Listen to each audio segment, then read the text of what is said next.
Hello and welcome to a third webinar of the fall season, Embracing the Power of Diversity and Honest Conversation Among CRE Leaders. My name is Vishal Savlani and I work as a project manager within CBRE. In addition, I also serve as a board of director on the CoreNet Canada Leadership Council, and we're pleased to welcome all of you to today's event. Before I turn things over to our wonderful panel, I'll have some housekeeping items that I'd like to cover. Firstly, if you're a member of CoreNet, please be advised that our annual general meeting is being held next Thursday, October 29th, via GoToMeeting platform. A notice has already gone out. However, another reminder will be sent, I believe, tomorrow. Second, the registration for upcoming the virtual Remmy Awards on November 17th is now open. Individual registration for members and non-members is free. But we are asking companies if they wish to promote their brand, that can be hosted at a virtual table for $500. And speaking of the Remmy Awards, our finalists will be announced next week. Lastly, I'd like to mention if you have any questions during our presentation today, you can write them down in the question box. They'll be moderated before the end of the webinar. So now I'd like to introduce our moderator, Chandran Fernando of Matrix 360, who will then further introduce our panel. As a founder and managing partner for Matrix 360, Chandran has built an advisory platform for talent and workplace strategy in the Canadian real estate and development industry over the past 2 decades. His mission is guided by his people-centric approach to build the future of the workplace where diversity is embraced, inclusion is celebrated, and equity is the outcome. Please welcome Chandran and our panel. Chandran, over to you. Perfect. Thanks so much, Vishal, for that those kind words. So good afternoon, everyone. I'm Chandran Fernando of Matrix 360.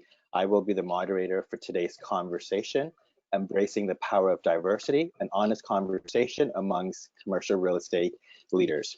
I'm joined with Sunita Mahat, a Senior Director of Legal Affairs at Ivanhoe Cambridge, Simone Lumankis, a Senior Director of Property Management at Avison Young, and Veronica Magisano, Vice President of Development at Oxford Properties, who will share their insights and perspectives about a topic that is central to my DNA, diversity and equity. So during the conversation, as Vishal mentioned, if you have any questions or comments you would like to share with us, please use the chat box located to, I believe it's on the right side of your screen. It's a pop-up window. Please do type your comments and your questions there, and we will definitely get to it around the 45-minute mark. We'll have about 10 to 15 minutes for these questions. So I do truly ask you to, join in the conversation and share your perspectives and your thoughts around this, because your perspectives matter as well in what I call the journey of learning. So we have about 55 minutes today to share this important conversation that's at the forefront of our industry in the last few months. So we're going to jump right in. So I'm hoping you all are ready, because I know we are all ready to share. So let's go. So to quickly set the baseline, I would like to high level define what diversity is. So simply put, it is about differences. So further to that, I want to emphasize and to be clear that diversity does not equate to being anti-white, anti-men, anti-straight or heterosexual, or anti-able. It is not about anything anti, right? And it's about the recognition that differences do exist within the human species. It's in regards to all the visibility and the invisible characteristics that we all possess. Also, equity is defined by fairness. Equity does not mean affirmative action, reverse discrimination, or a new method or process to marginalize or other. It is about the conscious recognition and acceptance that fairness is central to the core of human interaction. It is about creating balance where people feel, think, and believe that they are valued unconditionally. And 2, it's to have exposure and access to opportunities, growth and advancement in our workplaces and society. So as we share with you and we set the baseline for the conversation, I know that over the last decade or so, the words diversity, inclusion, and equity seems to be loaded in regards to its meanings, with several interpretations that have frankly divided and not united us based on our identities, whether these identities being visible or invisible, and prevent us from learning the how and why around diversity. So Sunita, I would like to pose the first question to you. As one of the co-leads of a newly platform that we created called CREED, which is the Commercial Real Estate Equity and Diversity Council, please share with us why this platform was created and the importance of diversity and equity in our industry. Thank you, Chandran. Before I begin and before I answer those questions, I just firstly obviously want to say thank you to Chandran. You've been a trailblazer and a huge champion for many, including myself. So thank you for that. I also wanted to say thank you to CoreNet for providing this forum for us for this very important conversation. And also thank Veronica and Simone for their continuous partnership, collaboration, and openness and honesty in this journey. You'll all continue to teach me more every time we speak with your insight and your experiences. So I look forward to having more of those conversations. So let me begin with our story and why we created CREED. So in 2016, the idea of creating a platform to address and accelerate equity and diversity in leadership in the leadership pipeline for the commercial real estate and development industry was founded by Chandran Fernando of Matrix 360. So the idea of CREED was a platform so that we could proactively and methodically expose gaps, address issues, and collaborate to develop actionable solutions to remove barriers towards equity in the commercial real estate industry. So about 2 years ago, roughly almost 2 years ago, around this similar time we're approaching, when Chandran and his team first contacted me to participate in this initiative pre the launch of CREED, for me, I didn't hesitate. While I didn't know exactly what, I didn't fully appreciate exactly what it would entail, I knew right away that I was open, I wanted to learn, and more importantly, I had a responsibility to participate in this initiative that would directly impact our commercial real estate industry and help raise awareness and be a key driver for change. Just a little background on myself. I was born and raised in Northern Ontario. My parents immigrated here to Canada in 1970, and we lived in Sudbury, Ontario, where I was born. As with many immigrant families, my parents' hopes and dreams were to provide their children with the best opportunities, and I can proudly say that my parents were successful. I am forever grateful for their vision and their ideas to move to Canada. Today, my role as a leader in the commercial real estate industry, I believe I have a big role to play, and I have the opportunity to drive some of this change and open up the doors for the next generation. So as far as why diversity and equity and inclusion are important and why is it important for the real estate industry, let me explain a little bit about this. In the commercial real estate industry, depending on the role that you play, depending on the type of company that you work with or for, one of the big roles that the commercial real estate industry plays in people's lives, it plays a big role in people's lives and in the communities in which we live, work, and socialize. So the inclusion of diversity and equity within our organizations and within our investments is a positive, and in my view today is a must-have. And you ask me why. So for me, there's two reasons, overarching reasons that I would explain why these principles are important. One, there's the moral reason. It's the right thing to do. Creating awareness and taking a stand and having a pro-inclusive, pro-diversive, and pro-equitable policies allows us to be accountable and responsible. And then there's the other reason, the business case. Now, I'm sure a lot of you have read a lot of materials on why are these principles important and how can they help companies. And in the business case, a lot of research has said to show that diverse companies are able to achieve higher profits than less diverse companies. And I guess the question that I've been trying to answer for myself and many of us is how? How is that possible? And there's different levers that are part of this. And when you look at the different levers and you look at all the research, some of them don't necessarily show a direct cause, but they actually will show a correlation in how diversity and equity and inclusion will help drive better profits. So some of these levers that have been identified and studied include talent attraction, talent retention, so the war on talent. You know, today, in today's society, we're looking at these next generations.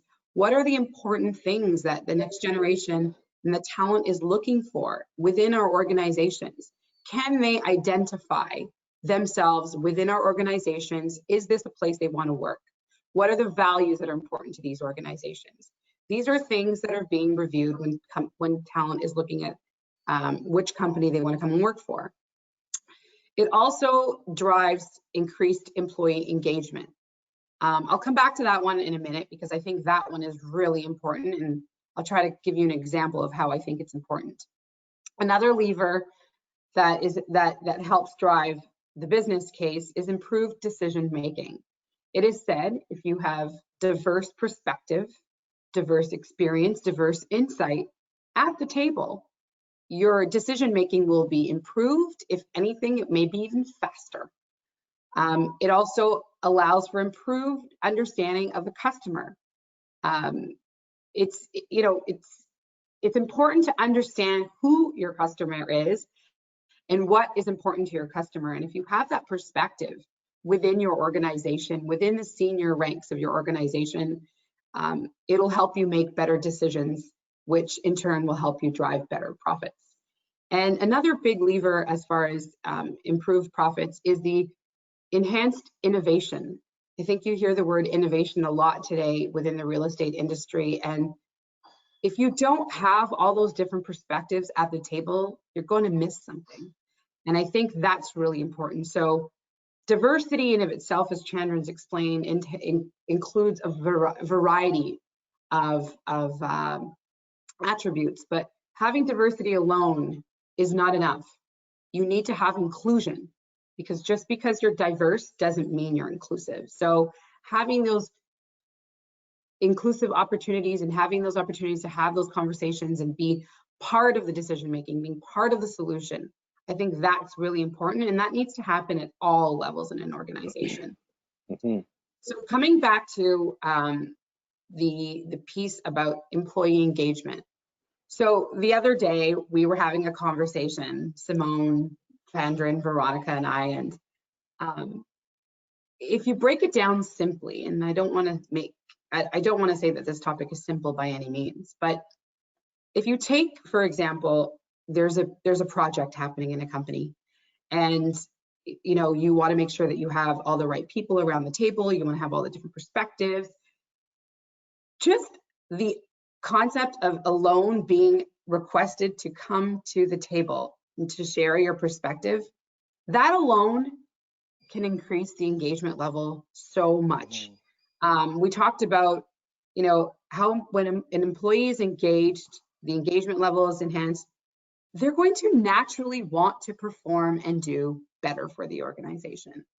I think we've used the word, you know, the release of dopamine as human beings. I think that drive, that excitement, I think those are the type of employees that we need within our industry. That is the kind of talent you want. And I think having diversive policies or diversity and inclusion and equity top of mind is what will help drive those profits. So a long way to say, I think in today's world, I think even this morning I was reading, I think the Laurentian Bank just named a new CEO, a female CEO, first for the Canadian banks. I think that's great. I think for their perspective, I think it will be wonderful. But that's my answer, and that's why I think it's important for us as leaders in our industry to make sure that this is top of mind for everyone. No, thank you for that, Sunita. I really appreciate it. So, you know, Veronica, Sunita mentioned, you know, that it's not a singular reason why diversity and equity is important, why we started this new platform to address equity and diversity for our industry. So when, you know, from your perspective, would like to, you know, understand your thoughts in regards to how this topic, this area, specifically around people, profits, and possibilities, as Sunita shared, what are your thoughts? Why there is a greater focus on diversity now? Sorry, I wanted to say that to, before I get to that, I wanted to first ask you, Veronica, in regards to the conversation, because I want to go back to Creed Council before we get to that. When it comes down to Creed Council and what we started 2 years ago, what's been unique about the formation of the council and the interactions, the conversations that we all had when we were focused on this topic of diversity and equity and inclusion? What are your thoughts? So first of all, Sunita, I echo all of your thoughts around thanking everybody for the opportunity to be here today. I think if we just jump right in, I think that everybody in the commercial real estate industry is really at a point right now where we want to challenge ourselves on a number of different fronts, and where we've realized that what we're doing is just not sustainable in the future. And so for me personally, where Creed Council came in was an ability to challenge me on a lot of what my beliefs and assumptions were. So imagine this, we're meeting as a very diverse group of individuals. As Sunita mentioned, it started late in 2018. And we would come around a table and we would just start to have conversations, structured conversations, I will say, about a number of different topics. And I think given the fact that it was both a safe and brave environment, I think that when we started to share those experiences and share those stories, it started to feel like we had this greater goal in mind. Like it wasn't that we were sharing to just tell our story, it was to make meaningful change. Some of the things that we did that were really interesting is we all did unconscious bias training as a group. And then after that training, we came back to the table. So after the unconscious bias training, we came back, we talked about that bias, and we talked about how that bias really came into our corporate lives. So we talked about it in relation to promotions, in relations to salary discussions, in relations to some who shared about how they couldn't even get interviews to get into the door within our industry. And so all of those conversations were meant for us to have an opportunity to converse and to learn. But I think what was really different for me was that as you got more comfortable and more experience having those conversations, the goal was to take them back, the learnings back, and start to amplify change within the organization. And so that is why, for me, Creed Council was but especially the last 2 years has been such a unique experience.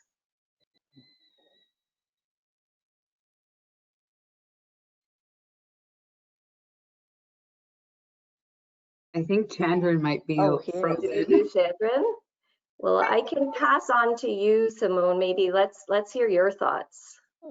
Okay, well, you know, first of all, I'm more than glad and pleased and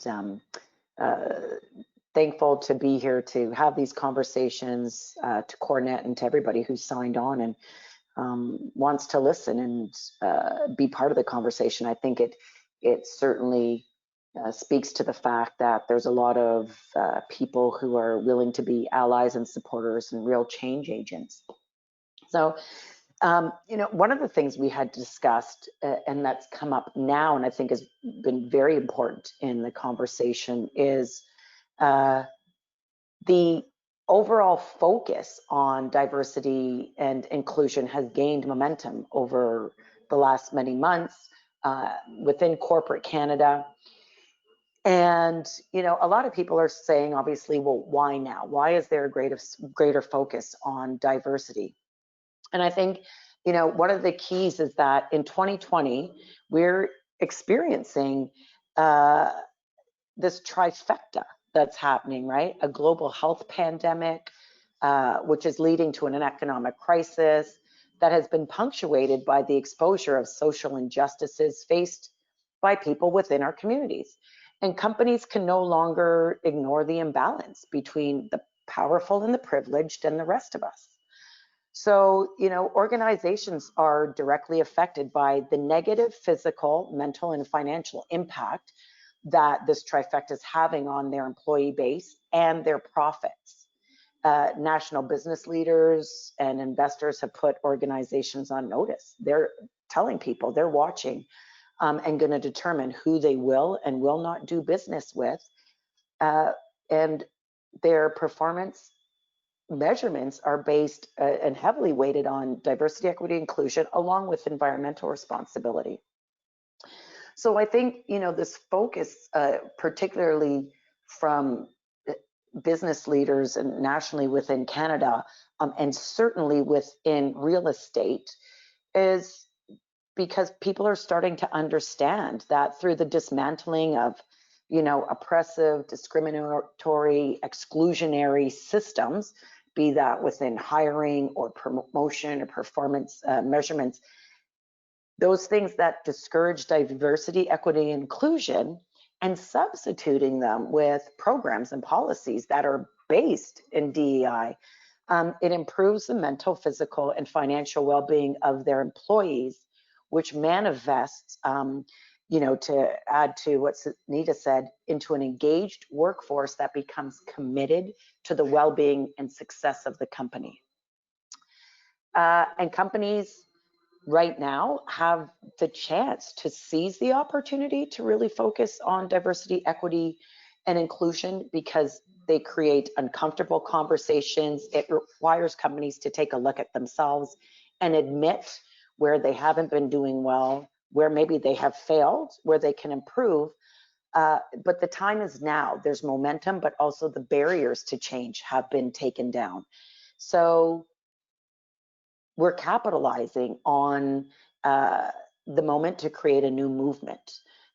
And even those companies that have been sitting quietly on the sidelines, leaders who are sitting quietly on the sidelines and thinking, some who may have been even hoping that this whole movement will pass, I think have realized it's not going to, and they're having to get uncomfortable with them within themselves. And it can be scary. We talk about within our safe group of CREED, the difficult conversations that are had. Well, you know, business leaders and the leaders within our industry, I'm sure, have a lot of fear and trepidation about wanting to make change, but wanting to do it properly and not even knowing how to make change. So, you know, the focus really is because there's no other way to do it. You're either going to live in a world and embrace the change, but if you don't embrace the change, you're going to live in a world that doesn't exist anymore.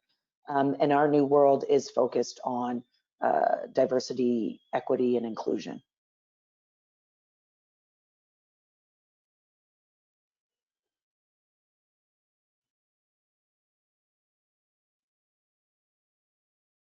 I can't hear Chandran, can you?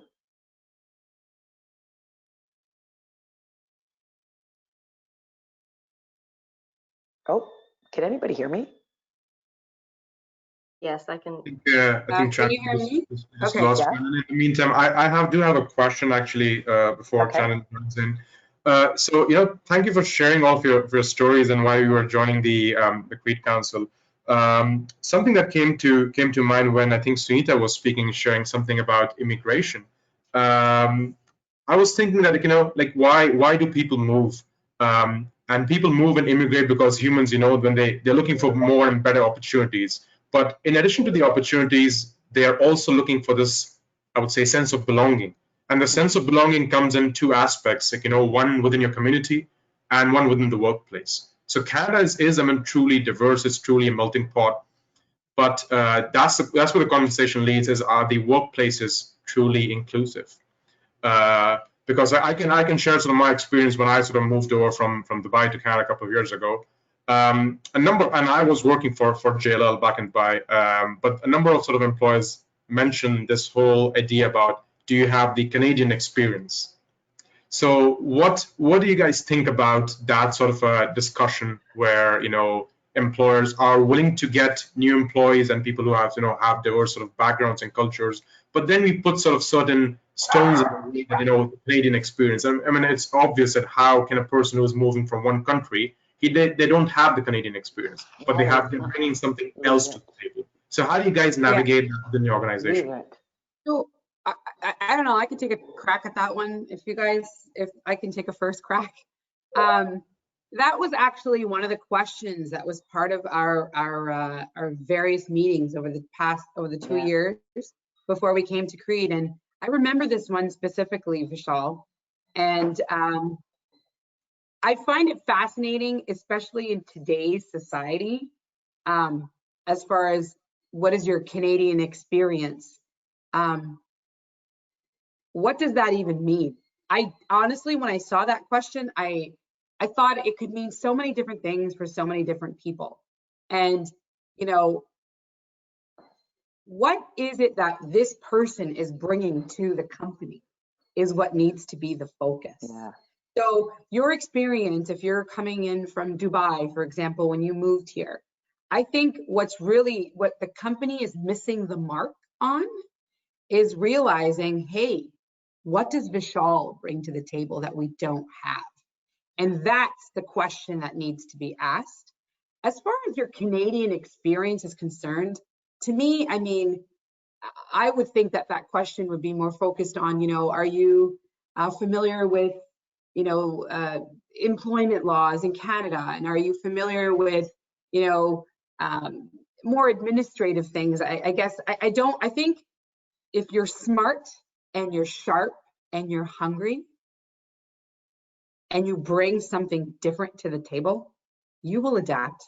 And I think that's where the companies have fear, because you're used to, you know, corporations or, you know, managers are looking, you think you're looking for a particular experience or you're looking for something. And this kind of goes to beg the question about fit, okay? When we're interviewing people and someone's coming to look for a job, I think your resume looks great, and then you come into the door and you have an interview and they ask you, you know, oh, what's your Canadian experience? I mean, maybe you have no Canadian experience and your perception of that question is not even the same as the person asking you.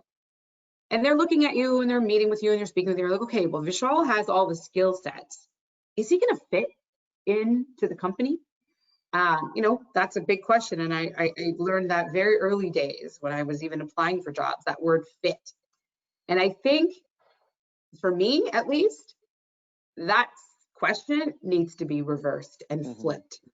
Organizations need to ask themselves, are the people within the organizations, do you still fit? That's what you have to ask yourself, because the world is evolving. Our real estate industry is evolving. Your organization is evolving. You need to evolve with the world, with the organization. So, and you know, I think that's an important question. So asking you again, Vishal, what's your Canadian experience? I would say, what experience, what do you have within your organization that, you know, that's missing? Because I think I could bring that to you. And I think that's my response to that, if anything. I didn't honestly, when the question was posed, I was really kind of, I don't even know what this means. That's my answer. Yeah. Shannon, are you still on mute?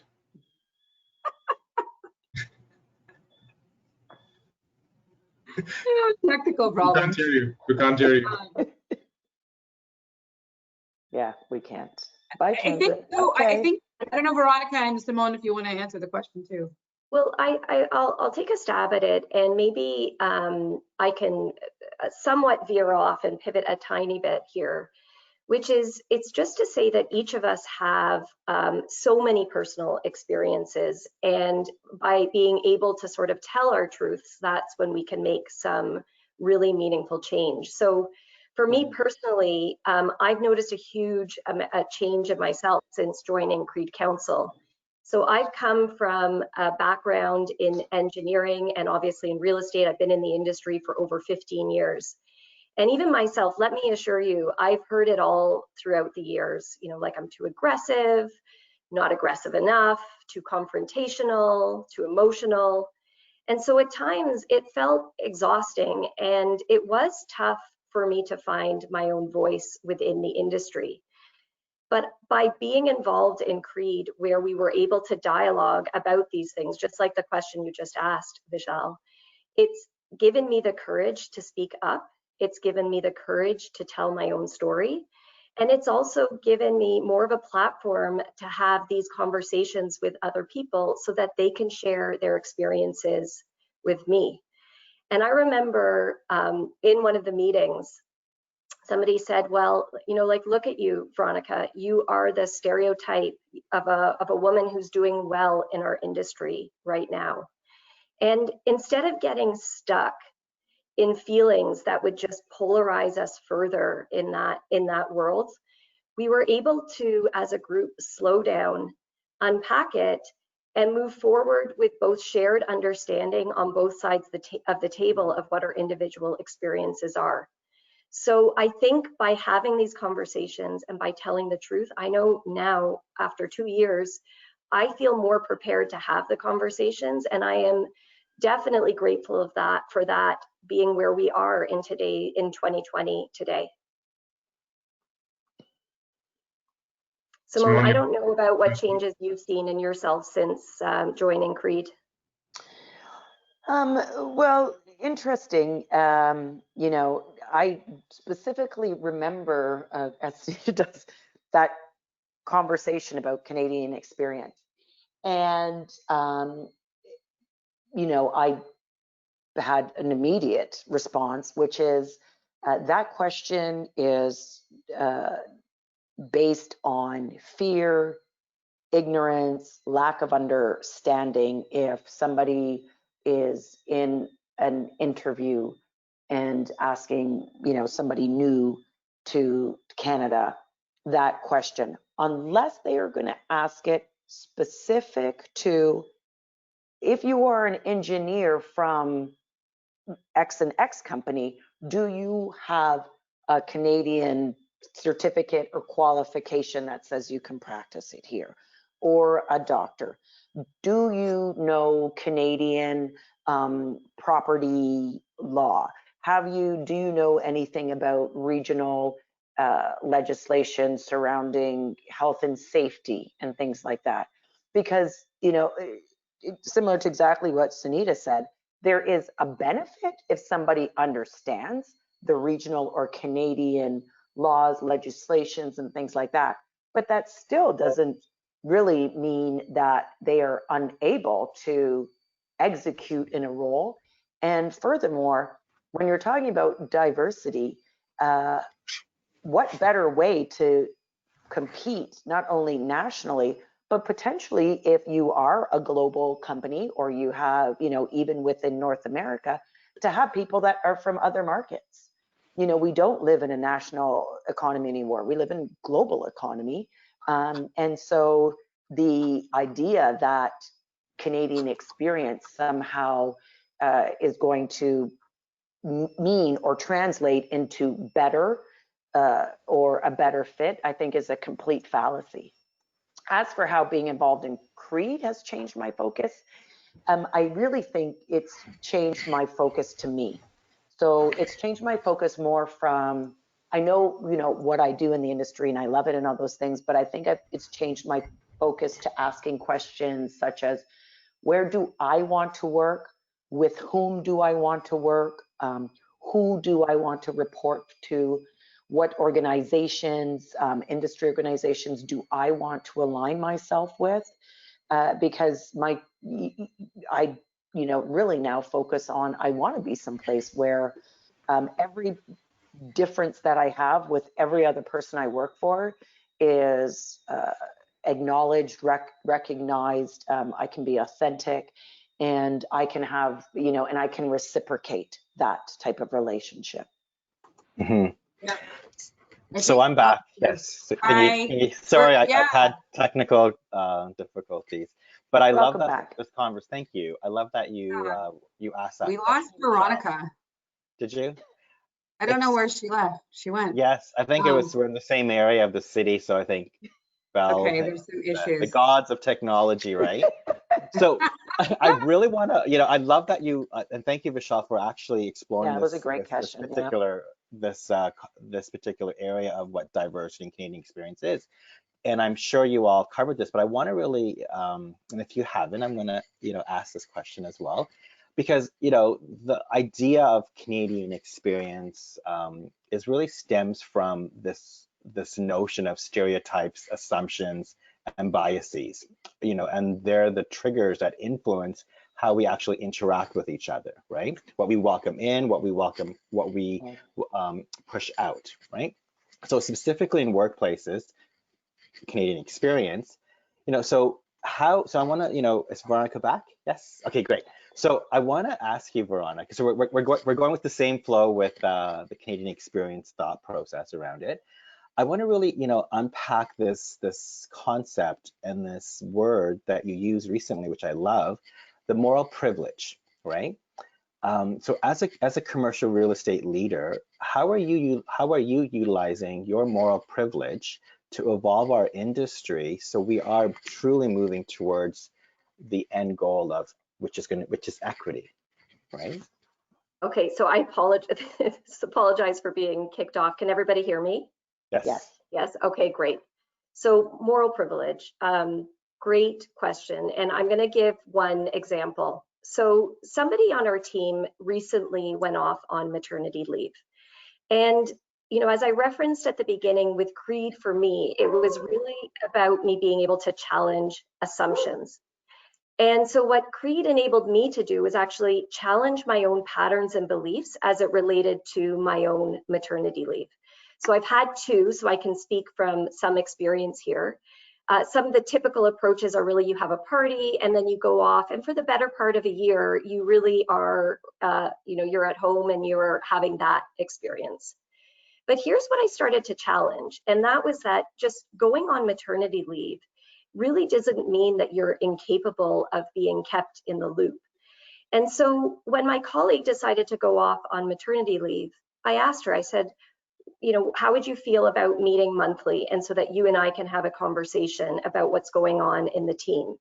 And we set rules, we set boundaries, and we did it, and it worked great. And further to that, actually, she took it even one step further, and she initiated joining team meetings and staying in touch with her own boss. So I think the message here is really that. Yep. Yep. That's Simone? it. Yeah, no, I think, absolutely. I think when, you know, we talk about, you know, the moral or the right thing to do, and if you have privilege to make that change, really it comes down to conversation, to looking at people, you know, because there is that side of Canadian real estate, and we are focusing on companies and leaders, but every person is a leader in their own right. So if you're in a team and you see somebody going off on maternity leave, and all of a sudden it seems like it's just going to be like, see you later, welcome back, and, you know, 12 months, to create a conversation that says to them, just because you are going to have your own personal, you know, time and experience to raise your child and shift your focus, doesn't mean that you have to be completely excluded from continuing to be part of our group. When we're talking about diversity, equity, and inclusion, it's about when you have the chance to do the right thing, asking somebody a question and letting them tell you what will work for them. So, does it work for you? Will you feel better if we continue to stay in touch once a month? You know, some people might say yes, and some people might say no, but that's the key to diversity. Not every person who is leaving to go on any type of parental leave, whether it's, you know, male, woman, it's a biological child, adopted, anything, wants to have that same experience. Somebody, for instance, if somebody had asked me that, I would have been like, oh, please, somebody call me. I don't know what I'm going to do with that baby by myself at home all day because I'm never going to a mom and baby group. But I never got that question when I went on maternity leave. Yes. You know, it was bye. And so when I came back a year later, I really felt a disconnect. Like I felt nervous and worried as if I was starting a job for the first time. Mm-hmm. You know, and so I think that's the moral part of it is Yeah. ask people, what I'm will so sorry, everybody. and if you can accommodate it. Yeah. So, You so the know, question. So going back. sorry, Chandra. Yeah, I Yeah. just wanted to just disconnect it. I want to really, explore more like how do we actually pause or encourage people to pause with their thought process when someone does, for example, the example what Veronica brought up with parental leave.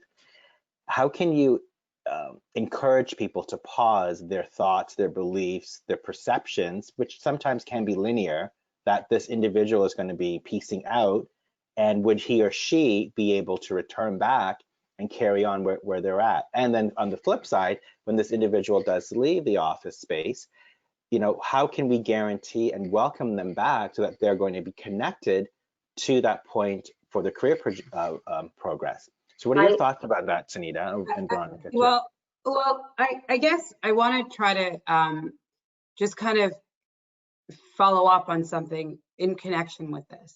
Mm-hmm. When you think about the moral privilege, I think what you need to think about it also is this. When it comes to women, when it comes to people who come from marginalized communities, when it comes from people who didn't come from, we all don't come from the same place. We all haven't been given the same opportunities. Our starting line is not the same. Right. Correct. And I think, when you think about equity and you think about fairness and the opportunities that are available and the opportunities that are given to individuals, when the decision makers are looking at those opportunities, I think it's really important to ask yourself, and the decision makers ask themselves the question of, okay, so Veronica is going on a maternity leave, or someone in Veronica's team is going on maternity leave. There will be some opportunity. They're going to come back a year later. The whole fear of missing out too, I think that's something that people need to appreciate. Where I'm going with this is, I feel like what people need to understand is these individuals have to work twice or three times harder just to get those opportunities. And why is that? Why should they have to? If we're, why are we not raising the line or moving you back into the position that you should be? And I think these are questions as decision makers managers need to ask themselves the question of, are we providing fair and equitable opportunity to everyone, appreciating that not everyone is starting from the same place? And I think those are the questions. I'm sorry, I don't know when I got cut off, but I wanted to, if it wasn't heard at the last section, I wanted to really say that I don't think anybody did it wrong, because the point here is that people don't know, including myself that was part of a former mat leave, people don't know what they don't know. So for me, it's just about having those conversations and sharing honest perspectives that are going to allow people to do better. And I think if you just take that and extrapolate it across so many different things, there's a lot of opportunity for us. So certainly that's the example that I gave, is one of how you can improve it by challenging assumptions. But I wouldn't want to leave the call by thinking anybody feeling that the way they have done it in the past is necessarily wrong. It's just about us not consciously being aware of or being able to challenge these assumptions.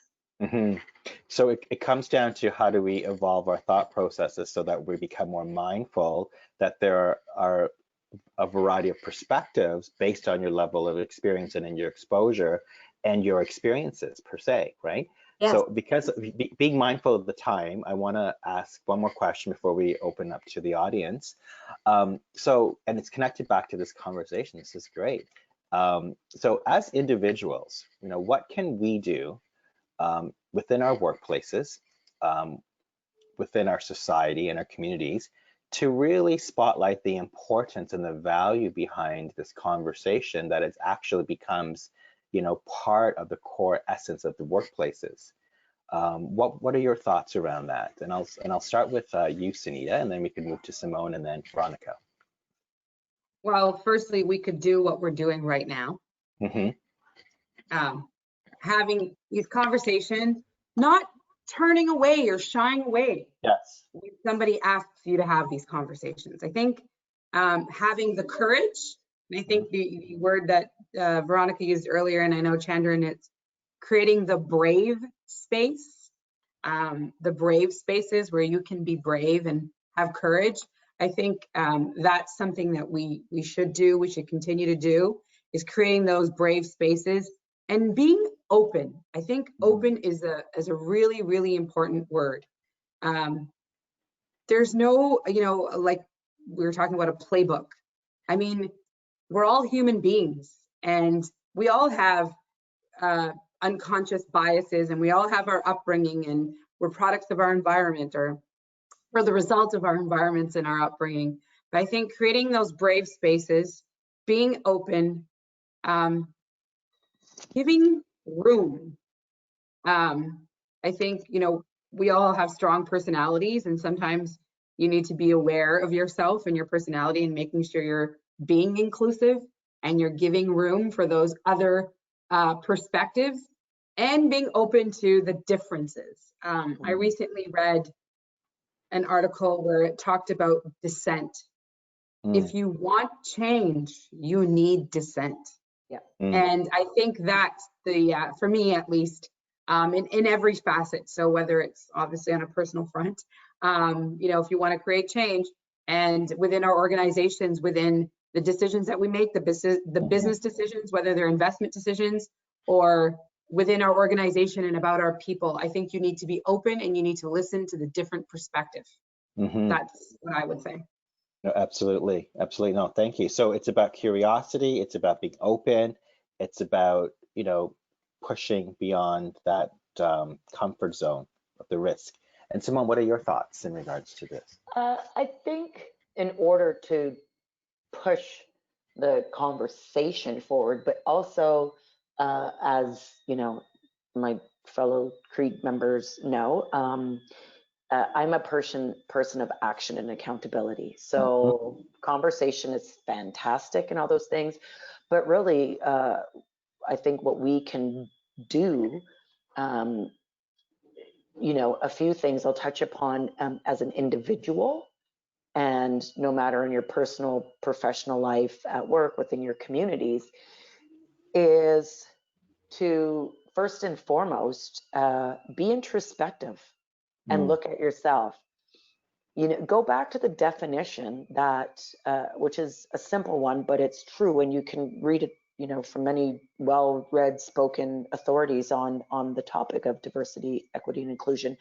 Diversity is really about differences. So it's not just this, like the ones that we hear and are highlighted in the news and the media: Black, people of color, Indigenous, LGBTQ, persons with disabilities. I'm not saying it's about differences. So be introspective first and foremost, and think about things like, have you ever met someone and then heard about maybe a criminal past that they've had, or somebody's breathed by you and you've looked at their physical appearance, or somebody new's come to work and you've started to question and wonder how old they are. That says that you are now starting to create a bias or have already a preconceived bias about somebody's difference. And that right there is a barrier for you to be open to diversity. So before we get open to have conversations, get uncomfortable and all those things, I think we have to first, as individuals, get realistic and introspective, because we all have biases. To what degree we have them, that is a totally different story. And then I think the other thing we can do is be allies and supporters for all of the diverse people in our lives. So they say, if you hear something, say something. You know, we all grow up with our learned behavior separates differences into good or bad, you know, privileged or marginalized. And that is historically from, you know, the time of society. Wealth is a difference and it's a diversity because not everybody's wealthy, but it's perceived as positive and privileged, right? But that doesn't mean that somebody who is wealthy isn't also Black or of, you know, marginalized identity, you know, they part of the LGBTQ community. So I think it's, you know, to also remember that when you are with anybody you're with, if you start to hear things that seem derogatory, they abase people, they other people, it will make somebody feel excluded, and you are there, even though it might not be directed at you. If you have the chance to flip that conversation, to challenge that narrative, do so. That's really important, you know? And then as for leaders in companies, I think the focus needs to be on diversity, equity, and inclusion for all people. But one thing, as we talk about this conversation, I remind everybody around this sensitivity. Not all marginalized or perceived, you know, negative differences are created equal. And that's just a reality. So I give the example, and I think we talked about it yesterday. It's like in the 1950s, when a woman used to have permission from her husband to get credit. Whereas a Black man couldn't get credit, period, let alone try and give his wife permission. They are that's a very different marginalization, and the impact and the intensity of that impact is very different. So that's what I would say that we can do. Look at ourselves, speak up when we can, and as leaders, you know, remember that diversity, equity, inclusion is for everybody, but do not get it confused. Some of the intensity and the frequency with which people are harmed based on their differences is more than others. Yes, exactly. So thank you for that. So basically what I'm hearing is the be self-aware. So look inside yourself, understand your attributes, how you think, how you move, along with understand that as a leader or as leaders within the workplace is to understand that this thing called diversity, equity, and inclusion is for everyone. And don't get it confused by using one brush stroke to paint the same picture, because we all have different experiences and identities that influence how we move and how we navigate and move into that mindset of to thrive. So Veronica, with your thoughts, what do you think individuals within the workplace and leaders need to focus on and pay attention to? So I think there is a quote that I wrote down for today, and I want to share it with everybody because I think it sums up what I think individuals can do here. And it is that the route to inner strength is not to run from the anxiety, but it's to switch on a light in the room and see what is really there.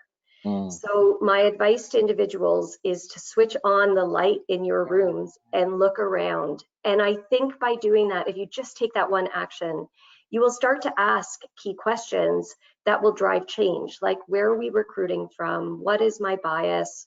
Who am I socializing with? Who do I follow on some of these social media feeds that are so prominent in our lives today? And I think by doing that, we have a chance to be vigilant about removing implicit bias within our workplaces and therefore make the change. So I know as an industry, I mean, we've all been part of this industry that has been phenomenally successful in Canada. And we're at this fork in the road where we're saying, how are we going to change? What is the future that we're going to build? And what is the legacy that we're going to leave? So I think that that is how individuals can start to really make change in their organizations. Switch on the light and look around. I love it. Yeah, I love that. I love that. So if you could summarize, being mindful of time, one last thought you would like to leave with the members of CoreNet and the non-members who are joining us today. So, what would that one thing be outside of the great brilliance that you have already shared with the audience right now? Okay, it's one, but it's connected, so it might be two. I think, and I've said this, and this is I live by this. It's very very important to me. If you want change, you need to change. So if you do the same thing, you will get the same result. If you're looking for a different result, you need to do something different. And in everything you do, you should always be able to look back and ask yourself, how did I behave? And, was I open? Was I aware? And I think that is a really good recipe, almost your own personal, professional checklist. When I think about the pandemic in particular today and everything that's happening around the world, I want to be able to look back. I always want to be able to look back and go, how did I behave? Did I switch on that light, to your point, Veronica? That's it. Perfect. And Simone, as well to you, the information that you've shared thus far has been brilliant as well.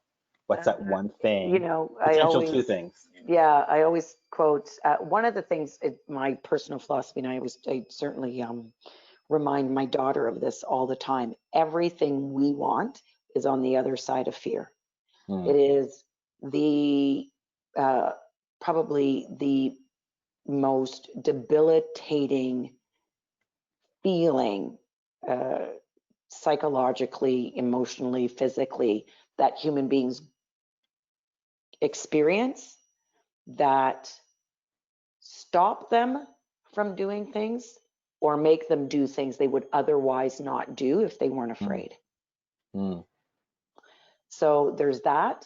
And then the other thing is, I love one of my favorite quotes in the world is by philosopher Eric Hoffer. And he says, learners inherit the earth, while the learned become beautifully equipped to deal with a world or live in a world that no longer exists. And so for anybody out there sitting quietly on the sidelines, hoping this goes away, it's not going away. Diversity, equity, and inclusion should be in all of your conversations, not only at work, I challenge people, at home, in the streets, when you are at a store, no matter where you are, it's not going away. And it needs to be, if we want to continue to live in the mosaic that we live in our country, then we have to do the things that might be fearful to understand that we are living in a country that needs change, is embracing change. And we want to, especially in the real estate industry, we want to be at the forefront of it. We should be setting the example. Yes, thank you for that. And Veronica, pass the baton on to you. I'll keep it nice and short. I think the people's voices are very clear. Status quo in our industry is no longer enough, so we need to act. And personally, I'm excited, I'm optimistic, and I am really looking forward to going on that journey with everybody here and listening on the call. Yeah. Amazing. So as we approach the 1 hour mark, I would like to sincerely thank CoreNet Toronto, Vishal, your leadership, your team's leadership, the board's leadership, Constance leadership for continuing doing what you've been doing, as I know, for 20 years in the industry. Thanks so much for this. And my conclusion, my little 2 cents, because I think I could add that, right? Is to use your perspective of being curious, your power of curiosity to lead you as you move forward in this journey, and learn to embrace the uncomfortableness where you have to learn to unlearn so that you can relearn to become more focused on the excellence of what humanity is. And that's going to mean that you're going to have to sweat. So get the secret out, get the allspice out, whatever it is, Old Spice, allspice, all of that, and get ready to jump right in. So from my heart to your heart, and thank you, the great panelists, Simone, Sunita, Veronica, and Vishal for sharing. As you know, this conversation can go on for hours. But we're focused on the action. We're focused on creating better solutions for our industry, our workplaces, and our society.